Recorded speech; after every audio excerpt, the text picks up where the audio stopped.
సప్త చిరంజీవులు. చిరంజీవులు అంటే ఎవరు? చిరంజీవులు అంటే చిరకాలం జీవించేవారు. ఇంకా సింపుల్గా చెప్పాలంటే మరణం లేనివారని అర్థం. ఈ భూమి మీద ఉన్న సప్త చిరంజీవులు ఎవరో అండ్ వాళ్ళు ఏ కారణం చేత సప్త చిరంజీవులు అయ్యారో ఈ వీడియోలో తెలుసుకుందాం. మహాభారతం తెలిసిన వారందరికీ అశ్వత్థామ కూడా తెలుసు. అశ్వత్థామ ద్రోణాచార్యుడి కుమారుడు. మహాభారతంలో కురుక్షేత్ర యుద్ధం అయిపోయాక నేను ఎలా అయినా పాండవులని చంపుతానని అశ్వత్థామ దుర్యోధనుడికి మాట ఇస్తాడు.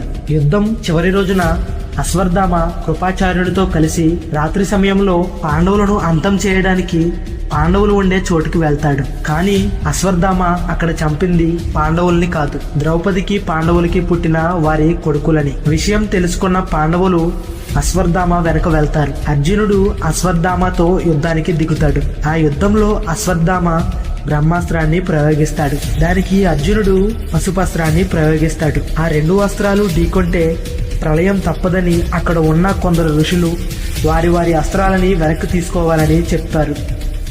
అర్జునుడు విజయవంతంగా తన అస్త్రాన్ని వెనక్కి తీసుకోగా అశ్వత్థామ అలా చేయలేకపోతాడు. అప్పుడు ఆ అస్త్రానికి ఏదో ఒక లక్ష్యం చూపించాలి కాబట్టి అప్పటికే పాండవుల మీద ద్వేషంతో రగిలిపోతున్న అశ్వత్థామ పాండవ వంశంలో ఉన్న స్త్రీల మీద ఆ అస్త్రాన్ని వదులుతాడు. వారిలో అర్జునుడి కోడలు అభిమన్యుడి భార్య అయినటువంటి ఉత్తరా కడుపులో ఉన్న పరీక్షిత్తు మీద ఆ అస్త్రం పనిచేసి పరీక్షిత్తు ఉత్తరా కడుపులోనే చనిపోతాడు. కానీ కృష్ణుడు తన శక్తితో పరీక్షిత్తును మళ్ళీ బ్రతికిస్తాడు. తల్లి కడుపు నుంచి ఇంకా బయటకు కూడా రాని శిశువు మీద అస్త్రం ప్రయోగించినందుకు నీవు చిరంజీవిగా కుష్ఠవ్యాధితో నీ ఒళ్ళంతా చీము రక్తం కారుతూ బ్రతుకుతావు అని కృష్ణుడు అశ్వత్థామని శపిస్తాడు. అలా అశ్వత్థామ చిరంజీవిగా నిలిచిపోతాడు. హనుమాన్. ఈ సప్త చిరంజీవులలో హనుమంతుడు ఒకరు. హనుమాన్ రామాయణంలో పాల్గొని రావణుని రాముడు సంహరించాక రామాయణం ముగింపులో రాముడు హనుమంతునికి చిరంజీవునిగా జీవించే వరం ఇస్తారు. ఇది కాక రావణాసురుడు సీతని లంకకు తీసుకువెళ్ళాక సీత లంకలో ఉన్నప్పుడు రాముని రాక గూర్చి సీతకు తెలియజేసినందుకు సీతాదేవి హనుమంతుని చిరకాలం జీవించాలని ఆశీర్వదిస్తారు. హనుమంతుని గురించి మనందరికీ తెలిసిందే, అందుకని ఆయన గురించి ఎక్కువ చెప్పట్లేదు. పరశురాముడు. శ్రీ మహావిష్ణువు యొక్క అవతారములలో 6వ అవతారం పరశురాముడు. జమదగ్ని మరియు రేణుక యొక్క కుమారుడు పరశురాముడు. పరశురాముడు శివుని భక్తుడు. పరశురాముడికి శివుడే కొన్ని యుద్ధ విద్యలు నేర్పి పరశురాముడికి గొడ్డలి బహుమతిగా ఇచ్చారు.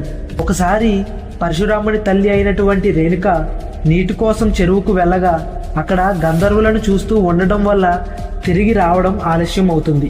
దీనితో కోపించిన జమదగ్ని ఆమెను సంహరించమని కొడుకులకు ఆదేశిస్తాడు. దానికి వారి పెద్ద కొడుకులు ఒప్పుకోరు. ఈసారి తన సోదరులని తల్లిని సంహరించమని పరశురామునికి ఆదేశిస్తాడు. పరశురాముడు తన తండ్రి చెప్పినట్లే చేస్తాడు. జమదగ్ని సంతోషించి ఏదైనా వరం కోరుకోమని అడగగా తన తల్లిని సోదరులని బ్రతికించమని కోరుకుంటారు. అలా తన తల్లిని సోదరులని కోపంగా ఉన్న తన తండ్రి దగ్గర నుంచి కాపాడుకుంటాడు. పరశురాముడు చిరంజీవిగా ఉండడానికి గల కారణం శివుడు ఇచ్చిన వరం. అలానే పరశురాముడు కర్ణుడికి, భీష్ముడికి, ద్రోణాచార్యులకి గురువు. విష్ణుమూర్తి కలికి అవతారమునకు కూడా పరశురాముడే గురువు అని పురాణాలు చెప్తున్నాయి. పరశురాముడు చిరంజీవిగా నిలిచిపోవడానికి గల కారణాలు ఇవే. విభీషణుడు. విభీషణుడు రావణాసురుని సోదరుడు. విభీషణుడు రావణాసురుడు అధర్మం వైపు నడుస్తున్నాడని రామాయణంలో యుద్ధం జరిగే ముందు రాముడి వైపు చేరతాడు. రాముడికి రావణాసురుడిని అంతం చేసేందుకు సహాయం చేస్తాడు. రామాయణం ముగింపులో రాముడు విభీషణుణ్ణి ధర్మం వైపు నిలబడి సహాయం చేసినందుకు చిరకాలం జీవించమని ఆశీర్వదిస్తారు. కృపాచార్యుడు. కృపాచార్యుడు శతానంద మహర్షి మనమడు. మహాభారతంలో కౌరవులకు, పాండవులకు గురువు. ఈయన మహాభారత యుద్ధంలో కౌరవుల తరపున యుద్ధం చేశాడు. యుద్ధం ముగిసిన తరువాత బ్రతికి ఉన్న వారిలో ఈయన ఒకరు. యుద్ధం తరువాత అర్జునుడి మనవడు అభిమన్యుడు కొడుకు అయినటువంటి పరీక్షిత్తు గురువుగా ఉన్నారు. అయితే కృపాచార్యుని నిజాయితీకి, క్రమశిక్షణకు, ఆయన స్వభావమునకు మెచ్చి శ్రీ మహావిష్ణువు కృపాచార్యుని చిరంజీవిగా జీవించేందుకు వరం ఇచ్చారు. బలిచక్రవర్తి. ఈయన ప్రహ్లాదుని మనవడు, విరోచనుని కొడుకు. పురాణాలలో మహాదాతలుగా ప్రసిద్ధికెక్కిన 5గురు బలిచక్రవర్తి, కర్ణుడు, శిబి చక్రవర్తి, రాజా సత్యవాది హరిశ్చంద్ర, వదీచీలలో బలి చక్రవర్తి ఒకడు. ఈయన దానాలలో శిబి చక్రవర్తి అంతటి వాడు. అయితే బలి అమృతం త్రాగడం వలన ఈయనకు చావు లేదు. ఒకసారి దేవతలందరినీ ఓడించి స్వర్గలోకాలను తన వశం చేసుకుంటాడు.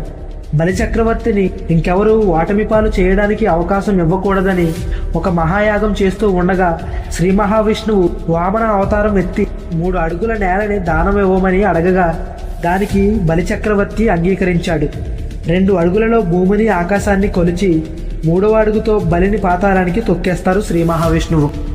వ్యాసుడు వేదాలన్నింటినీ 4 భాగాలుగా విభజించి హైందవ సాంప్రదాయంలో కృష్ణ ద్వాపాయుడుగా పిలువబడేవారే వ్యాసుడు. వేదాలను విభజించడం వల్ల వేదవ్యాసుడు అయ్యాడు. ఈయన వేదాలతో పాటు మహాభారతం, మహాభాగవతంతో పాటు అష్టాదశ పురాణాలు రచించారు. మహాభారత సమయంలో గాంధారి గర్భస్రావం సమయంలో వ్యాసుడు అక్కడకు ప్రవేశించి గాంధారి మృతపిండం 101 నీటి కుండలో పెట్టి వారిని పరిరక్షించే విధానాన్ని చెప్పి తిరిగి తన దారిన తాను వెళ్ళిపోతారు. తరువాత భీముడిని వివాహం చేసుకున్నటకు కోరిన హిడింబను కోడలిగా చేసుకోవాలా వద్దా అని ఆలోచిస్తున్న కుంతీదేవికి హిడింబ పతివ్రత అని, ఆమెను కోడలుగా చేసుకోవడం శుభప్రదమని, ఆమె సంతానం ద్వారా పాండవులకు మంచి జరుగుతుందని చెప్పి వ్యాసుడు అక్కడి నుంచి వెళ్ళిపోతారు.